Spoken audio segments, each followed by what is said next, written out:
Buenos días. Hoy les quiero hablar de lo que en el mundo medieval se llamó o se le conoce como disputa de los universales.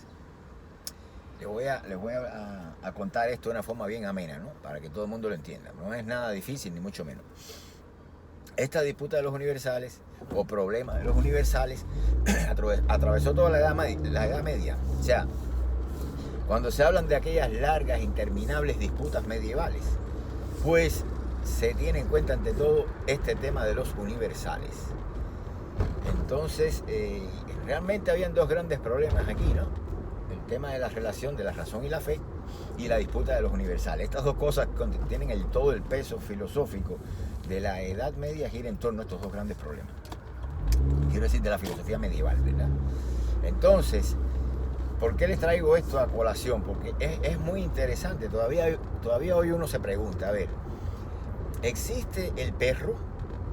¿Qué ustedes me dirían? ¿Existe el perro? Dejo la pregunta en el aire. Esto genera un poco de duda. Bueno, el perro. ¿Cuál perro? ¿No? Entonces lo más probable es que ustedes digan, bueno, existe mi perro. Sí, mi perro existe, pero el perro, así en general, es un poco complicado, ¿no? Hablar de la existencia de esto, ¿no? Ya esto genera dudas. Y más o menos esto le pasó a los filósofos medievales. Lo que pasa es que tenían un antecedente, y era Aristóteles. Recuerden que esa filosofía era básicamente aristotélica, su peso mayor. Entonces Aristóteles había dicho que de lo particular no había ciencia. O sea, la ciencia es solamente ciencia acerca de entes generales. Yo puedo tener toda una ciencia acerca del perro, ¿verdad? Pero no de tu perro. De tu perro no hay ciencia. Entonces, aquí hay una cosa bien importante. Bueno, por un lado, estos entes generales son muy importantes y definitorios, en el sentido que todo el conocimiento, todo el tema del conocimiento está vinculado con estas esencias generales. Pero por otro, cuando voy a ver y me planteo el tema de la existencia, ¿no?, de estos entes generales, pues me da un poco de trabajo fundamental o hablar de que puedan existir, ¿no? Que pueda existir el perro como concepto general, o el concepto general de caballo, ¿verdad? Porque uno siempre dice, bueno, está Rocinante, ¿verdad? Yo puedo hablar de Rocinante, puedo hablar de Mustang, el caballo de fulano, qué sé yo,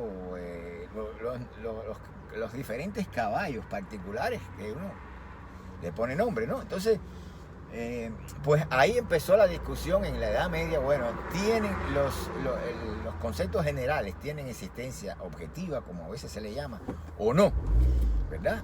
Y entonces, pues bueno, se discutía esto. ¿Qué pasa? Que el concepto de lo general en el mundo medieval era un concepto formal, no un concepto en la interpretación, digamos, hegeliana, que ya es muy superior.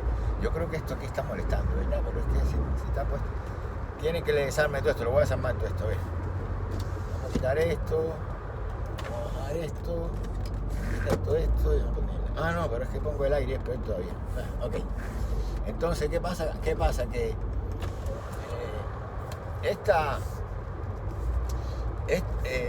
casi que he perdido el hilo ya por estar... pero bueno, el asunto es que viene de Aristóteles el tema de que los conceptos generales no tienen, o sea, que hay solamente ciencia acerca de estos entes generales, y al propio tiempo queda en entredicho el hecho de que no hay ciencia sobre lo particular. Pero en el mundo medieval pasa a un primer plano el tema de que los conceptos generales puedan o no tener realidad, ¿no? Entonces, yo les decía que estas disputas nunca se solucionaron. Esto se quedó, fueron como 14 siglos, si mal no recuerdo. Una cantidad de siglos, más de 10 siglos, discutiendo esto. Fíjense qué cosa más loca. Y al final no hubo solución, porque no había salida. Así que no había salida ninguna, ¿no? Fue un problema tremendo y nunca se resolvió.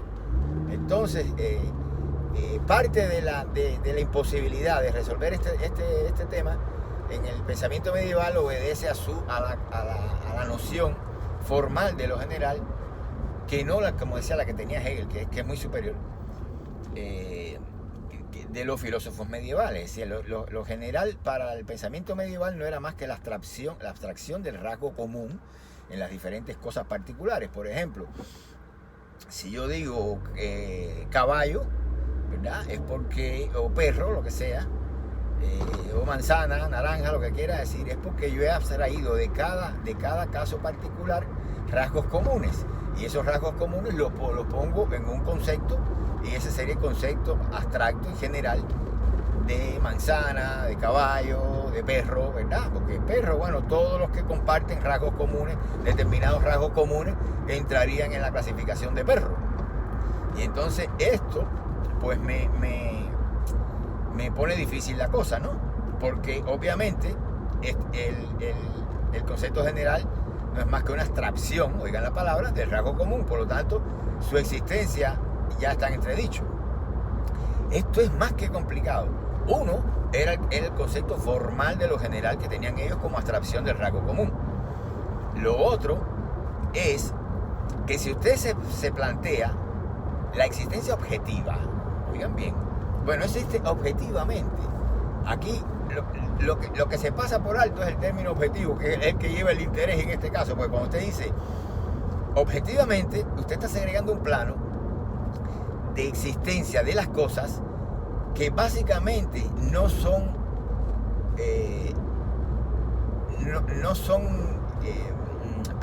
percibibles desde el punto de vista sensorial.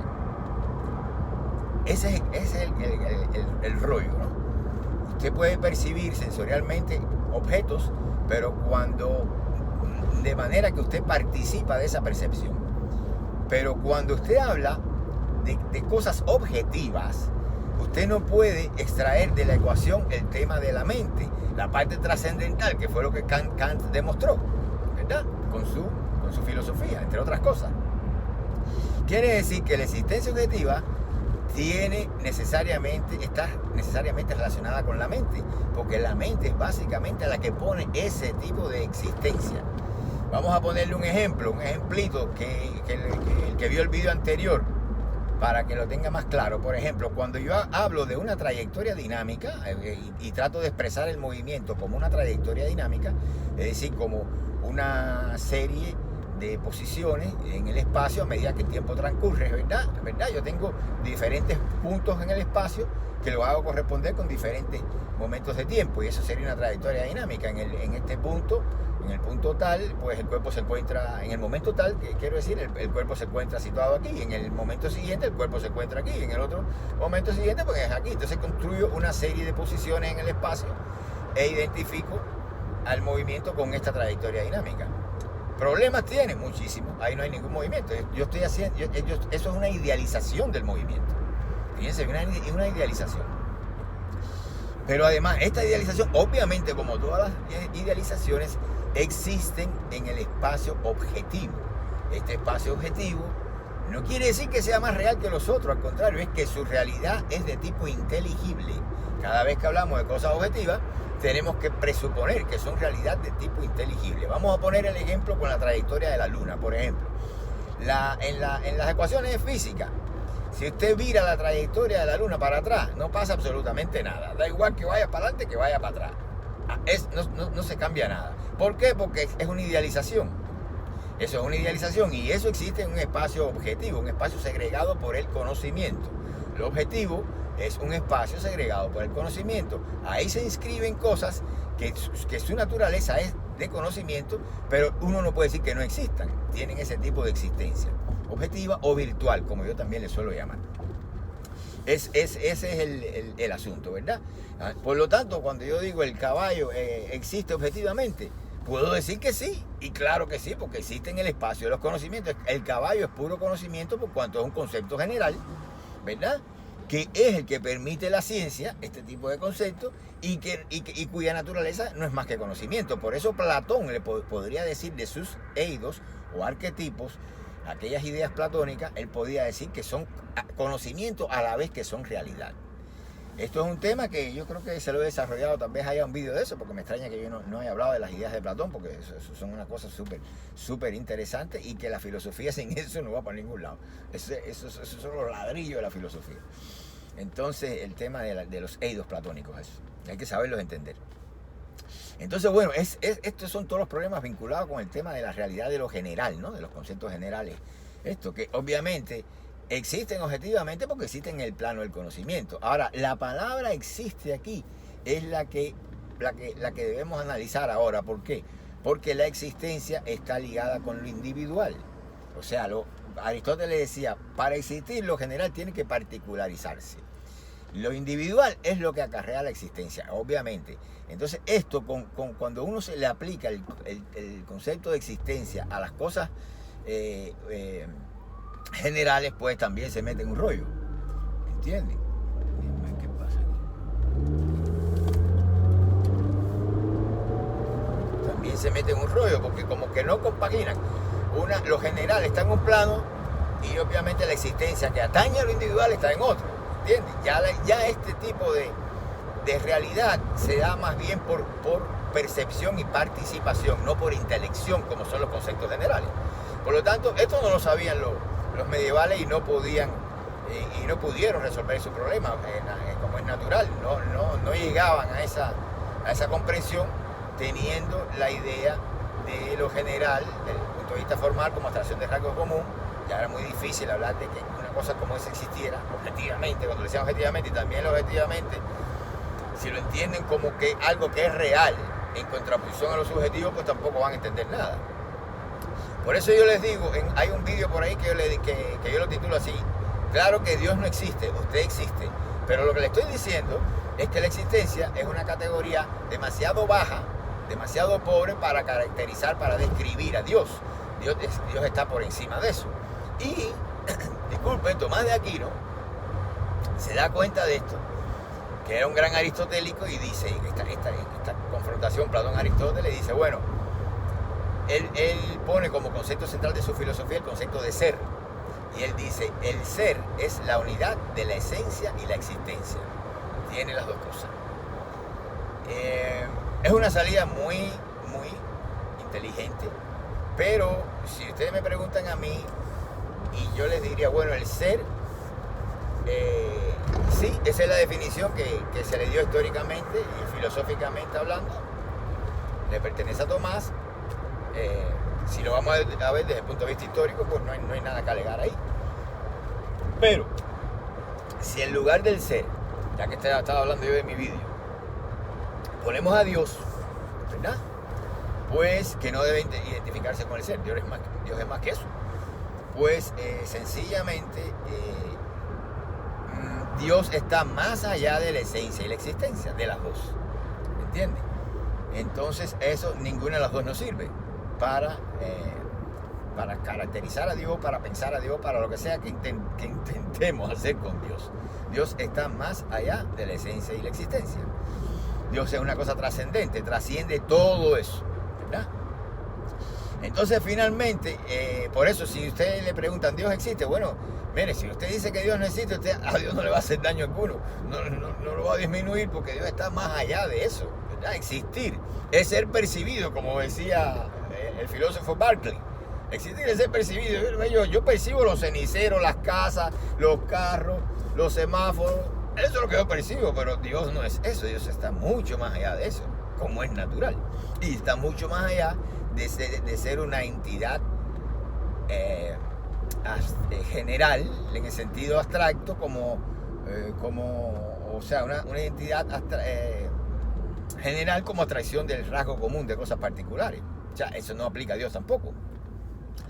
Por lo tanto, no nos sirve. ¿Qué pasa como resultado? El pensamiento medieval, bueno, era un poco formal, un poco rígido, estaba muy encasillado en un marco conceptual que no podía, obviamente, resolver el problema de si lo general tiene existencia objetiva o no. La relación de lo general y lo particular no es esa, no es la que ellos vieron, no es esa relación formal. Es muy complicada. Porque si usted dice, por ejemplo, no existe el perro, existe mi perro, Entonces, ya eso le da la parte de individualidad que Aristóteles le exigía a las ideas platónicas para que fueran reales, y es verdad que es un gran acercamiento.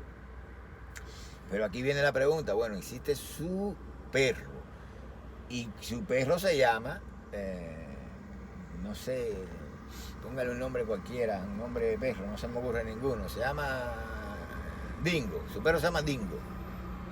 Y entonces Dingo es un nombre que caracteriza a cualquier dingo. O sea que Dingo, siendo lo que es su perro en su individualidad, ¿verdad? Porque usted dice Dingo, como dice del caballo, es Rocinante. ¿Cuál es Rocinante? ¿El caballo de quién? De Don Quijote. ¿Entiendes? Pero Rocinante puede ser cualquier caballo. Si es un nombre de caballo, a cualquier caballo. De hecho, hay millones de caballos que se llaman Rocinante. Después de la novela, obviamente, pero lo cierto es que lo hay. Como un nombre, uno dice, bueno, ¿hasta qué punto un nombre caracteriza lo individual? ¿Verdad? Porque puede ser cualquier dingo, hay millones, y Rocinantes hay millones. Entonces uno vuelve a caer en el tema de hasta qué punto eso individual podemos decir que esté exento de cualquier tipo de generalidad. Y la verdad es que por ahí nos vamos redando cada vez más, ¿no? Entonces es bastante difícil llegar a una conclusión acerca de, por lo menos, de si existen los entes generales. Ya les dije, existen en el plano del conocimiento, en el plano de la objetividad, que es una realidad segregada por lo mental, o sea, porque es una realidad de tipo inteligible, es para inteligir, no para ser percibido. Usted no puede percibir la esencia general de caballo, el caballo no se percibe, ¿verdad? Usted toca un caballo particular, en eso sí estamos de acuerdo, pero no puede percibir una esencia general abstracta. Entonces, pero de que existe de esa manera, si es que eso se le puede llamar existir. Yo creo que lo que complica la cosa aquí es la combinación del existir con la naturaleza no perceptual, con la naturaleza inteligible de los conceptos generales, porque la existencia está relacionada con lo individual. Entonces, lo que está mal en toda esta disputa es preguntarse si existen los conceptos generales abstractos. Los conceptos generales abstractos no son para existir, no existen en ese sentido, porque no son para ser percibidos. Nosotros podemos decir que son, vamos a llamarlo así, usando la categoría del ser. Esos conceptos generales abstractos son, pero existir, ya esto lo vincula con lo individual, entonces se crea la contradicción. Si es general no puede ser individual, porque la existencia está relacionada con cosas individuales que son susceptibles de ser percibidas. De eso se trata todo este rollo. Obviamente, es una solución que les doy para que no creo que sea definitiva, pero por lo menos apunten en la dirección correcta. Ustedes mismos lleven a cabo su investigación y plantéense si existe el caballo o si existen los diferentes caballos particulares. Pero no se olviden de esto que yo le digo a mis alumnos en las clases. Siempre les decía esto, cuando ya se creían que estaban convencidos. Yo les decía esto, bueno, pero cuando usted vaya a hablar de los caballos particulares, no tiene derecho a usar el concepto caballo. ¿Me entiende? Porque como quiera que sea caballo, es un concepto general, abstracto. Por lo tanto, eso que usted tiene en su granja, en su finca, no es un caballo. Porque hagan abstracción del concepto de caballo, ya que el concepto de caballo no tiene existencia objetiva, como decían algunos medievales, porque ellos se dividían, ¿verdad?, entre los nominalistas y los realistas. Los nominalistas eran los que decían que solamente existía lo individual, o para ser preciso, que lo general no era más que un nombre. De ahí viene la palabra nominalismo, que viene de nómina, de nombre. Ellos decían, lo general no es más que un nombre que expresa los diferentes rasgos comunes, ¿verdad?, de los diferentes conceptos particulares, de las diferentes cosas particulares. Entonces, los realistas era el otro grupo, porque la disputa medieval, que le dije, disputa de los universales, no es más que disputa entre el realismo y el nominalismo. Estos dos bandos que se escindieron se diferenciaron a partir de esta polémica, ¿no? Nominalista decía lo general no es más que un nombre para designar las cosas particulares, ¿verdad? al cual se iba mediante la extracción del rasgo común entre todas esas cosas. O sea, si todas las naranjas tienen este color, tienen este sabor, tienen, no sé, entonces yo todo eso lo reúno bajo el concepto general de naranja, ¿entiendes? Pero no tiene existencia objetiva ese concepto, decían ellos. Fíjense que ya lo que todo lo expliqué de qué cosa es la existencia objetiva, por eso es tan raro esto. O sea, de tenerla sí la tienen, pero no existencia. Lo que choca aquí es el término de la existencia, ¿no? Entonces, pero piensen, entonces si ustedes, ya se los dejo de tarea, si ustedes se ponen en la posición del nominalismo, por ejemplo, y dicen, bueno, sí, no tiene existencia objetiva con los conceptos generales, por lo tanto, el caballo no existe, ¿no? Existe este caballo, aquel caballo, los individuos, ¿verdad? Mi caballo. Y entonces yo les diría, bueno, sí, eso que existe, quítele el concepto de caballo, porque quedamos en que caballo es una esencia general abstracta, por lo tanto no lo use, no tiene derecho a usarlo. ¿Qué cosa es? Me lo puede definir y nadie puede definir nada. Dicen, hay una cosa ahí que existe que yo no sé qué es lo que es. ¿Por qué? Porque al quitarle la esencia general abstracta, le hemos quitado la posibilidad del conocimiento de ese ente que se quiere expresar, porque esas esencias son realidades de conocimiento, ¿entienden? Entonces ya eso que existe no sería un caballo, pero esto no se lo quería adelantar porque yo se lo dejaba a los alumnos justamente para que se rompiera la cabeza a ellos, ¿no?